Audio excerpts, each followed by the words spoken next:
নমস্কার, আমি অ্যাস্ট্রোলজার পিয়ালি মুখার্জি। আশা করি সবাই ভালো আছেন। সবাইকে অনেক শুভেচ্ছা, শুভকামনা জানিয়ে আজকের আলোচনা শুরু করছি। আজকের আলোচনা আমি করব 1431 বঙ্গাব্দের বৈশাখ এবং জ্যৈষ্ঠ মাসে মেষ রাশির কীরকম যাবে, বৈশাখ মাস এবং জ্যৈষ্ঠ মাস কীরকম যাবে সেই নিয়ে আলোচনা করব। বৈশাখ মাস অর্থাৎ 15ই এপ্রিল থেকে 14ই মে, আবার 15ই মে থেকে 14ই জুন অবধি হচ্ছে জ্যৈষ্ঠ মাস।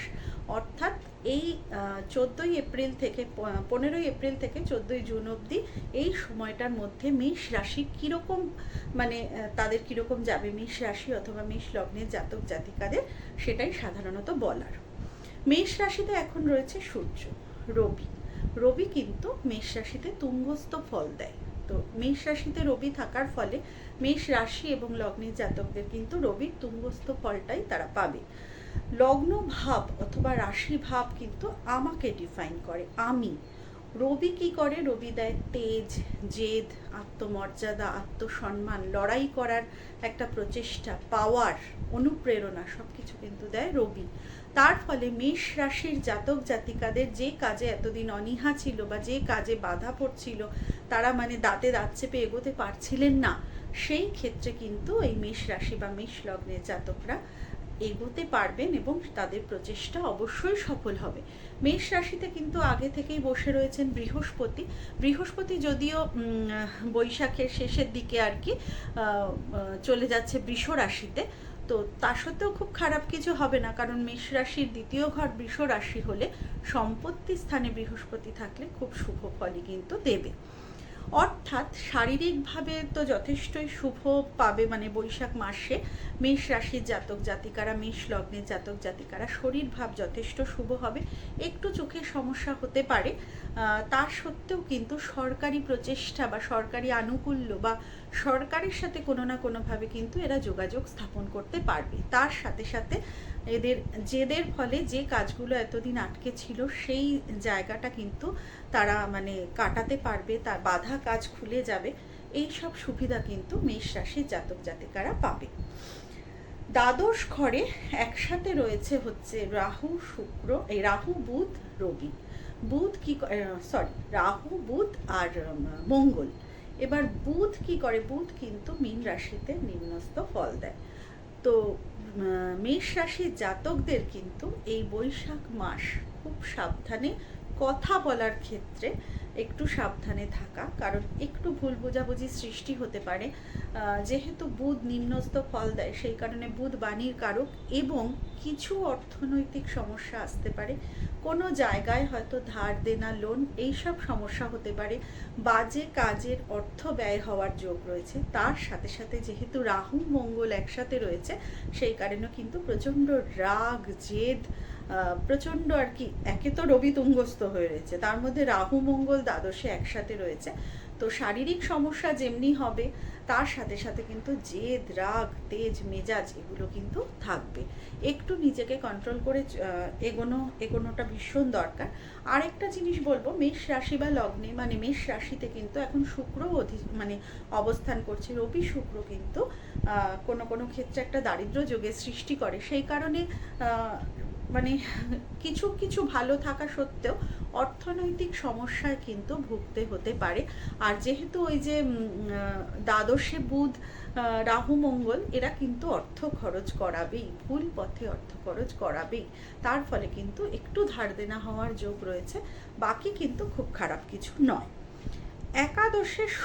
একাদশে শনির ঘরে শনি থাকার ফলে কিন্তু যাদের শনি খুব শুভ, তাদের কিন্তু ইনকামের জায়গাটা অত্যন্ত শুভ, অত্যন্ত ভালো হবে। বিশেষ করে শনিদেব কিন্তু ভীষণ সৎ পথে রোজগার করতে অনুপ্রেরণা দেন। সেই কারণে যাদের সৎ সাহস আছে, যারা সৎভাবে জীবনে এগোচ্ছেন, তারা কিন্তু প্রচুর উন্নতি এই বছর হওয়ার যোগ এমনিই রয়েছে। তার সাথে সাথে কিন্তু বৈশাখ মাসে যেহেতু ওই রবি তুঙ্গস্থ অবস্থায় রয়েছে, শনি সক্ষেত্রী হয়ে রয়েছে, শনি কর্মের কারক আর রবি চাকরির কারক। তার ফলে কিন্তু কর্মস্থানে আর চাকরির স্থানে, এই ইনকামের স্থানে আর কর্মের স্থানে কিন্তু দুটো খুব শুভ ফল এরা পেতে চলেছে। ষষ্ঠ ঘরে কেতু থাকার ফলে এরা কিন্তু ওই শত্রু বিজয়ী। হ্যাঁ, বৈশাখ মাসে যত গুপ্ত শত্রুই থাকুক না কেন, যতই কেউ ক্ষতি করতে চাক না কেন, সেক্ষেত্রে কিন্তু খুব একটা তারা পেরে উঠবে না, এরা কিন্তু শত্রু বিজয়ী হবে। যারা সেকেন্ডারি এডুকেশনের ক্ষেত্রে রয়েছেন তাদের কিন্তু খুব শুভ ফল, তারা শুভ রেজাল্ট মানে ভালো রেজাল্ট করবেন, ভালোভাবেই যোগ্যতা তাদের মূল্যায়ন হবে। যারা পঞ্চম স্থানে রবির ঘর, যারা উচ্চশিক্ষার ক্ষেত্রে রয়েছে, রবি তুঙ্গস্থ থাকার ফলে উচ্চশিক্ষাতেও কিন্তু ভীষণ শুভ ফল এরা পেতে চলেছে। বিশেষ করে যারা ডাক্তারি ইঞ্জিনিয়ারিং লাইনে রয়েছে, মেষ রাশির জাতক জাতিকারা, মেষ লগ্নের জাতক জাতিকারা, তাদের পক্ষেও কিন্তু ভীষণ শুভ সময় এই বৈশাখ মাস। তার সাথে সাথে কিন্তু দাম্পত্য জীবনেও খুব খারাপ হওয়ার মতো কিছু নেই। প্রেম প্রীতি বিবাহ এগুলোর যোগ রয়েছে। অবশ্যই শুভ, মানে যারা বিয়ের কথা ভাবছেন তারা অবশ্যই বৈশাখ মাসে বিয়ে করতে পারেন, খুব অশুভ ফল পাবেন না। বৈশাখ মাসের শেষের দিকে অর্থাৎ জ্যৈষ্ঠের শুরুতে কিন্তু আস্তে আস্তে ওই রবি যেহেতু আবার বৃষ রাশিতে চলে যাবে, তখন কিন্তু অর্থনৈতিক সমস্যাটা কিছুটা হলেও বাড়তে পারে। জ্যৈষ্ঠ মাসে মেষ রাশির কীরকম, মেষ রাশি বা মেষ লগ্নের জাতক জাতিকাদের কীরকম যাবে, জ্যৈষ্ঠ মাসে যেহেতু দ্বিতীয় ঘরে বৃহস্পতি চলে যাওয়ার কারণে সম্পত্তি স্থান, হঠাৎ করে কোনো সম্পত্তি প্রাপ্ত হতে পারে অথবা সঞ্চয় বৃদ্ধি হতে পারে। তার সাথে সাথে আবার রবিও চলে যাচ্ছে বৃষ রাশিতে, তার ফলে কিন্তু সেই রবি বৃহস্পতি যোগ কিন্তু ইনকামের জায়গাটা, অর্থের ফ্লোটা কিন্তু ভীষণ ভালো দেবে। টাকার অভাব হবে না, অর্থ আসবে, ইনকামের জায়গাও যথেষ্ট শুভ, কর্মের জায়গাও যথেষ্ট শুভ হবে।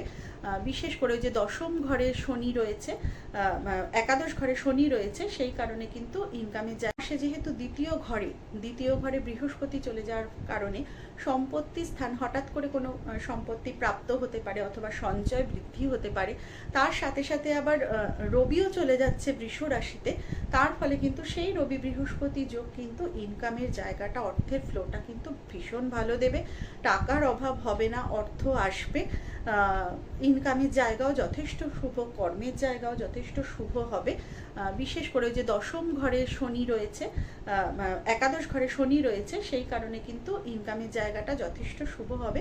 কিন্তু ওই একটু রাহু মঙ্গলকে এড়িয়ে চলতে হবে। বুধ যেহেতু রাহুগ্রস্ত, তার সাথে সাথে নিম্নস্থ রয়েছে, আবার কেতুও কিন্তু বুধের ঘরে রয়েছে, সেই জন্য বারবার করে আমি বলছি যে কথা কিন্তু একটু কম বলতে হবে। যতদিন না বুধ মেষ রাশিতে আসছে ততদিন কিন্তু কথা খুব বুঝে শুনে বলার, ডিসিশন কিন্তু খুব চিন্তা ভাবনা করে নেওয়া, কারণ ভুল ডিসিশন হয়ে যেতে পারে, রাহু বুধকে ভুল পথে নিয়ে যেতে পারে। তার সাথে সাথে কিন্তু ওই কথা বলতে গিয়ে খুব মানে নিজের লোকেরাও কিন্তু ভুল বুঝতে পারে, সবাই কিন্তু মিসআন্ডারস্ট্যান্ড করতে পারে। এমনিতেও জ্যৈষ্ঠ মাসেও যে খুব খারাপ হওয়ার মতো আছে কিছু, তা কিন্তু নয়। মঙ্গল চলে আসবে মেষ রাশিতে, মঙ্গল চলে আসার পরে এই রাহু মঙ্গল যোগটা যেমনি নষ্ট হবে, তার সাথে সাথে কিন্তু আবার মঙ্গল সক্ষেত্রী হয়ে যাবে। মঙ্গল সক্ষেত্রী হয়ে মেষ রাশিতে অবস্থান করলে যারা উচ্চশিক্ষার ক্ষেত্রে রয়েছেন তাদের তো যথেষ্ট শুভ হবে, বা যারা চাকরির ক্ষেত্র খুঁজছেন, যাদের মঙ্গল খুব স্ট্রং, তারা পুলিশ, আর্মি, নেভি এইসব জায়গায় কিন্তু চেষ্টা করলে অবশ্যই চাকরির জায়গাটা পেতে পারেন, কারণ রবি বৃহস্পতি মঙ্গল শনি চারটেই কিন্তু ভীষণ শুভ ফল জ্যৈষ্ঠ মাসে দিতে চলেছে। তার সাথে সাথে ওই যেহেতু কেতুটা খুব মানে গুপ্ত শত্রু থাকবে না, বা কেতুটাও কিন্তু শুভ ফল ষষ্ঠে দেবে। আর উচ্চশিক্ষা বা এমনি সেকেন্ডারি শিক্ষার ক্ষেত্রটাও কিন্তু খুব একটা অশুভ হবে না। লগ্ন বা রাশিতে ওই বৈশাখ মাসে যেমনি রবি বৃহস্পতির অবস্থান শুভ দেবে, তেমনি যখন মঙ্গল চলে আসছে জ্যৈষ্ঠ মাসে মেষ রাশি বা মেষ লগ্নে, তখন কিন্তু একটু শারীরিক সমস্যা হবে, রক্তজাত রোগ হওয়ার যোগ রয়েছে, গাইনিকাল প্রবলেম, থাইরয়েড এই ধরনের সমস্যা হতে পারে, ছোটোখাটো অ্যাক্সিডেন্ট, রক্তপাত, অপারেশন এই ধরনের সমস্যা কিন্তু হতে পারে। শরীরের জায়গাটা যদি ঠিক থাকে, বাকি জ্যৈষ্ঠ মাসে কিন্তু খুব একটা খারাপ হওয়ার মতো, মেষ রাশি মেষ লগ্নের জাতক জাতিকাদের খুব খারাপ হওয়ার মতো কিন্তু কিচ্ছু নেই। সব দিক থেকেই কিন্তু এরা ভীষণ শুভ ফল পাবে, টাকা আসবে, সঞ্চয় হবে, ইনকামের জায়গা ভালো, কর্মের জায়গা ভালো, প্রেম প্রীতির বিবাহ শহর জায়গা ভালো, উচ্চশিক্ষা, সেকেন্ডারি এডুকেশন সব কিছুই ভালো, শুধু শরীরের জায়গাটা একটু সাবধানে থাকতে হবে। অবশ্যই আপনারা সাবধানে থাকুন, ভালো থাকুন। আর আমার অনুষ্ঠান আপনাদের কেমন লাগছে অবশ্যই কমেন্ট করে জানান। কি কি জানতে চান বা কী নিয়ে আলোচনা করলে আপনাদের শুনতে ভালো লাগবে সেটাও যদি একটু কমেন্ট করে বলেন, তাহলে আমার পক্ষে মানে সেই নিয়ে আলোচনা করতে খুব ভালো হবে বা ভালো লাগবে। সবাই ভালো থাকুন।